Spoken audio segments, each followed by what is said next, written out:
it's Dale here. Today I'm going to show you a little toy that I've had for a long time. It's not really a toy. This is a Caron stick, and it was introduced to me by a friend in England years ago. In fact, she sent me to a gardening shop while we were there so I could get one that apparently could be used for carrots, but I lost it somewhere. But if you do header bow embroidery, you would have seen the very thin ones, but this is a lovely big one which Jean Draper used in a lot of her work, or has used in a lot of her work.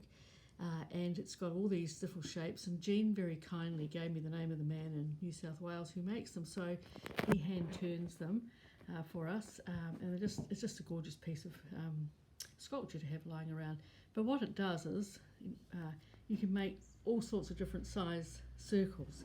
So if you have a look here, you'll see I've got a big layer of different shaped circles, and to make them you can use any yarn that you've got, anything, knitting wools, old yarns that you want to get rid of, and I just buttonhole around them, but you could do all sorts of things, and they're just great for building up dimension. This one here is a great big one, and if you have a look you'll see it's some looks like some silk, sari silk, and then I've just wrapped it with all buttonholed round, not in the right shape, you know, anywhere it goes. It depends how precise you are, and as you've probably long since realised, I'm not a precision and perfecto sort of person.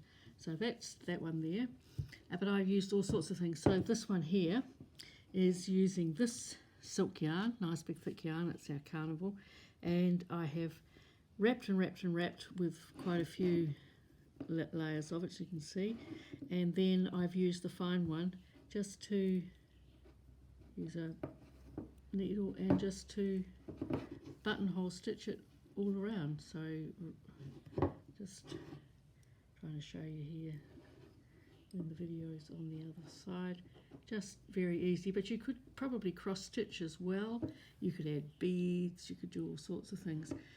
So that's that one, the big one, and then this little one here I've used a very fine, it's a fine silk thread, and I've done exactly the same, but I've used the same thread. So I've wrapped with the thread, and then I've just kept the started with exactly the same thread to go right round. So I'll see how I'm probably going in reverse, but it doesn't really matter.